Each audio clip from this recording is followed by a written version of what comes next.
محارب بن دثار نے بیان کیا، کہا کہ میں نے جابر بن عبداللہ انصاری سے سنا، آپ نے بتلایا کہ ایک شخص پانی اٹھانے والے 2 اونٹ لیے ہوئے آیا۔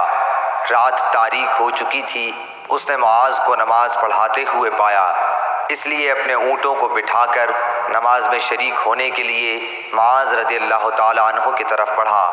معاذ رضی اللہ تعالیٰ عنہ نے نماز میں سورہ بقرہ یا سورہ نساء شروع کی، چنانچہ وہ شخص نیت توڑ کر چل دیا۔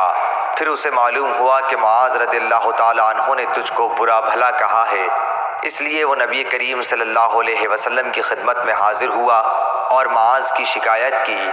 نبی کریم صلی اللہ علیہ وسلم نے اس سے فرمایا، معاذ کیا تم لوگوں کو فتنہ میں ڈالتے ہو؟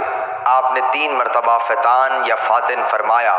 سبح اسم ربک الاعلی والشمس وضحاها واللیل اذا یغشی سورتیں تم نے کیوں نہ پڑھیں؟ کیونکہ تمہارے پیچھے بوڑھے، کمزور اور حاجت مند نماز پڑھتے ہیں۔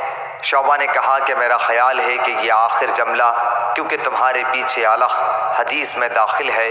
شعبہ کے ساتھ اس کی مطابقت سعید بن مسروق، مصر اور شیبانی نے کی ہے، اور عمرو بن دینار، عبید اللہ بن مقسم اور ابو زبیر نے بھی اس حدیث کو جابر کے واسطے سے بیان کیا ہے کہ معاذ نے عشاء میں سورہ بقرہ پڑھی تھی، اور شعبہ کے ساتھ اس روایت کی مطابقت اعمش نے محارب کے واسطے سے کی ہے۔ صحیح بخاری حدیث نمبر 705۔